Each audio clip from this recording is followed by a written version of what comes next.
Every 40 seconds, a child goes missing in the United States. Some are found safe. Others, like 5-year-old Kamarie Holland, meet a fate too horrifying to imagine. What happened to this little girl? And how did the very people meant to protect her betray her in the worst way possible? Kamarie Holland was just 5 years old, an innocent, bright-eyed child with dreams of being a princess. But on December 13th, 2021, those dreams were stolen. Her mother reported her missing, setting off a frantic search. What investigators uncovered next would shock an entire community and reveal a story of betrayal, unimaginable cruelty, and justice that still feels incomplete. A 5-year-old girl, full of life and promise, was sold for $2,500 to a man with a dark past. Her dreams of being a princess vanished in an instant. This story is not for the faint of heart, but it's a story that must be told.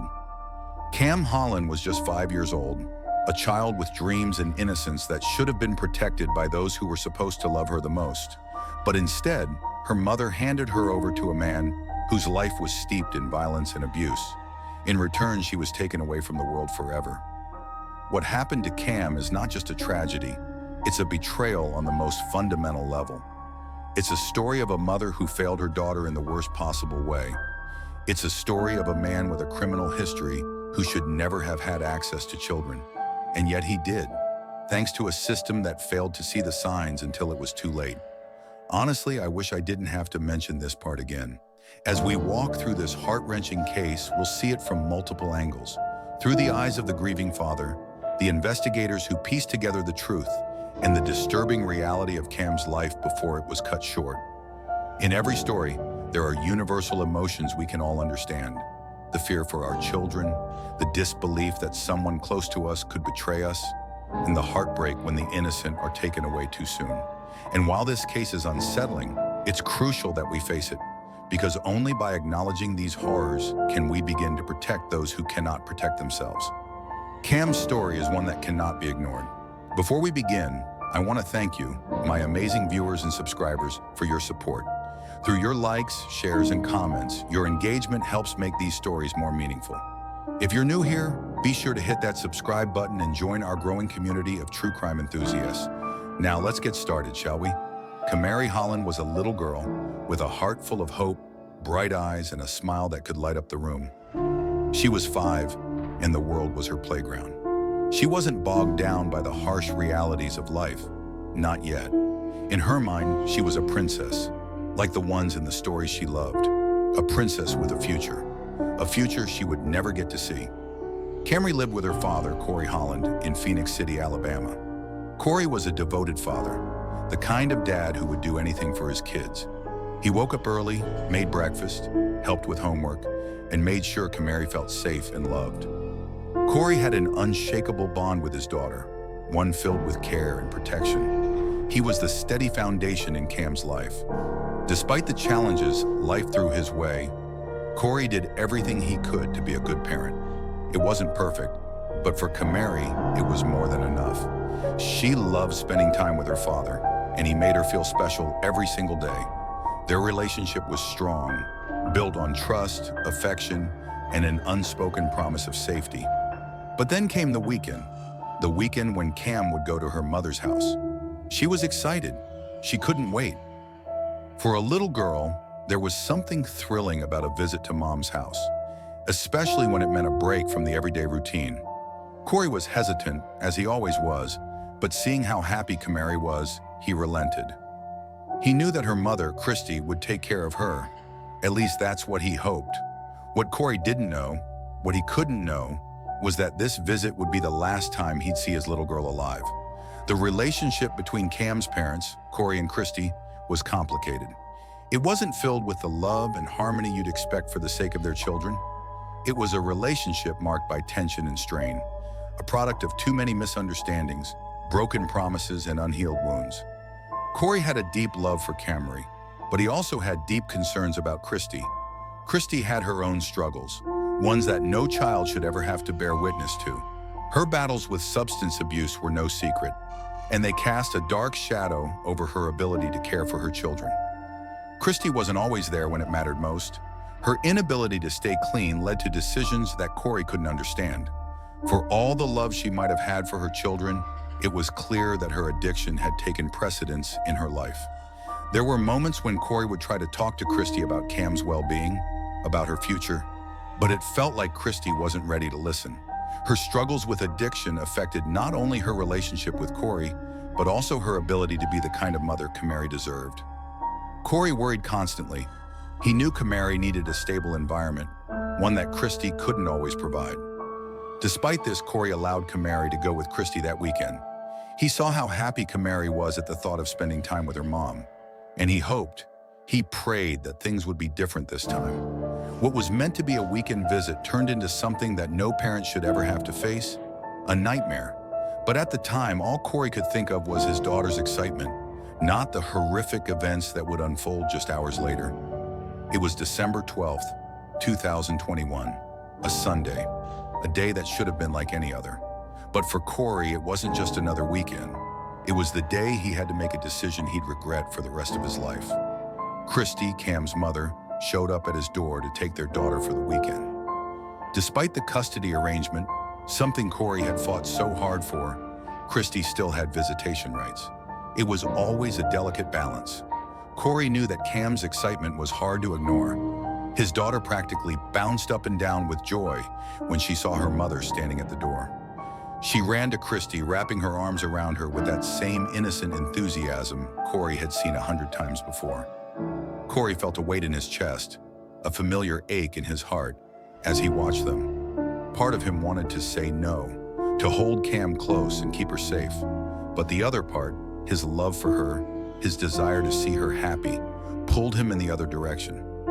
Kamarie was thrilled at the idea of spending time with her mother, and who was he to stand in the way of that?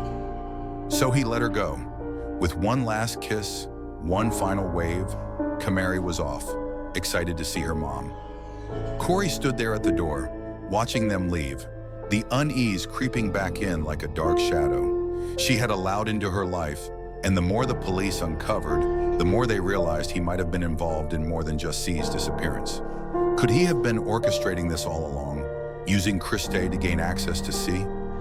The truth was still just out of reach, but the pieces were falling into place, each one more chilling than the last. Kamarie was last seen alive in Columbus, Georgia. Her mother, Christy Sipple, told authorities that she woke up to find her daughter missing, the front door unlocked. Panic set in. Where was Kamarie? Who could have taken her? Police wasted no time launching a full-scale investigation. But as they began retracing her last moments, cracks started forming in Christy's story. Was she really a grieving mother, or was she hiding something far worse? The investigation quickly led police to a man named Jeremy Williams, a known offender with a disturbing past. He had a history of abuse, cases dismissed due to technicalities, and chilling accusations spanning over a decade. And now he was the last person seen with Kamarie. Then on December 14, 2021, just one day after Kamarie's disappearance, the police received the call that no parent should ever hear. They had found Kamarie's body. The house where they found her was a shell of neglect, cold and abandoned, a place that felt forgotten, as if the world had turned its back on it long ago. It sat on the outskirts, isolated from the rest of the neighborhood, just like the horrors that had taken place within its walls. No one had lived there for some time, and yet on that night, it became the final resting place for a 5-year-old girl. Sia's body was discovered in the basement, and the scene was as horrific as it was heartbreaking. She had been brutally strangled with a ligature, the cold air in the house unable to provide any comfort to her tiny, lifeless form. But it wasn't just the way she was killed. It was the abuse she had endured before her death.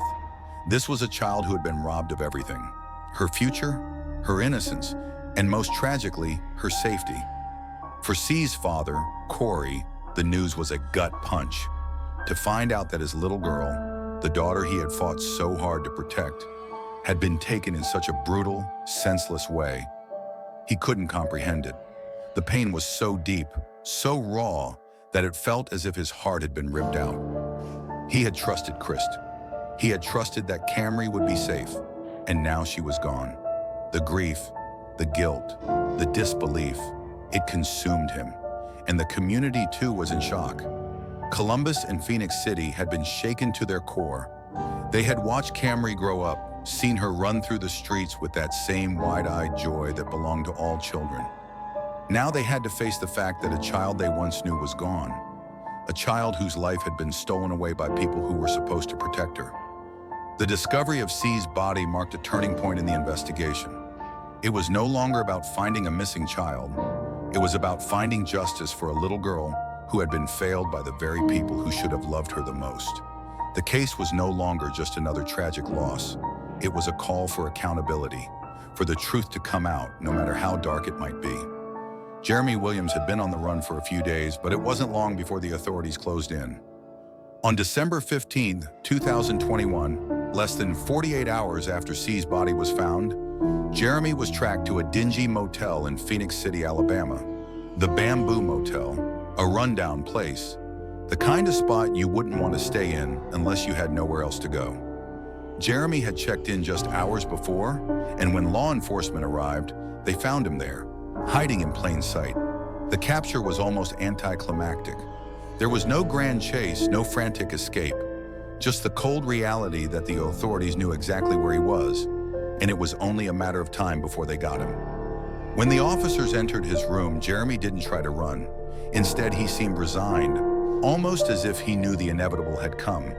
They took him into custody, and as soon as they did, the tension in the air thickened. The questions came quickly, and Jeremy's responses were slow, deliberate, as if he was trying to hold something back. But detectives weren't fooled. They could see the cracks in his story, the lies beginning to unravel. His mind had already begun to betray him. The interrogation started with the basics. Where had he been the night Kamarie went missing? What was his involvement? Jeremy seemed calm at first, but it didn't take long for the facade to crumble. The man who had been living with the weight of his own criminal past slowly started revealing more than he intended. Jeremy admitted his role in Kamarie's death, though his words came with an unsettling, almost casual tone. He spoke about his actions like they were an afterthought, as if it was just another terrible thing he'd done in a long line of worse decisions. What shocked investigators, though, wasn't just his admission. It was the alarming detail in his confession. He had no remorse, only a strange, cold indifference. Jeremy spoke of Kamarie as if she were just another victim in his cycle of abuse, no different from the others he had heard over the years. His history of sexual abuse wasn't just some rumor. It was a well-documented trail of pain that led back years. Too many victims, too many broken lives. As the interrogation continued, the officers pushed harder. They wanted answers, not just about Kamarie, but about everything Jeremy had done. His involvement in other cases, the ones that were dismissed, the ones that still haunted his past. Those cases were now being reopened. Jeremy's arrest had turned the spotlight on him again, and investigators were beginning to piece together the full picture of his depravity. They knew he was connected to several other crimes, including unsolved deaths and abuse cases stretching back over a decade. The disturbing thing? Each time Jeremy had slipped through the cracks, just enough doubt, just enough misdirection for him to walk free. But now everything was changing. With the confession out in the open, the police were ready to dig deeper, to connect the dots between his past and the horrors he had inflicted. His days of hiding were over. As the investigation continued to unfold, authorities began to piece together more than just Jeremy Williams' horrifying role in C's death. They soon discovered Christy Seal's deeper involvement in the crime, her role in the human trafficking of her own daughter. It wasn't just that she had allowed C to go with Jeremy.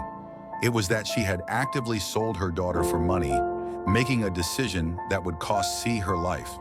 The truth hit the community like a freight train. Christy, the mother everyone thought was a victim herself, was revealed to be an active participant in her daughter's suffering. It wasn't just neglect or poor judgment. Christy had knowingly handed her child over to a man with a criminal history, a man who would do unspeakable things to C. And for what? A quick sum of money, a trade that cost Kamarie everything. The shock was overwhelming. No one could believe that a mother, someone who should have protected her child at all costs, could betray her like this. Christy's actions were nothing short of unforgivable, and for Corey, the revelation was devastating. For months, he had hoped that Christie's failure to care for C was a result of her addictions or circumstances.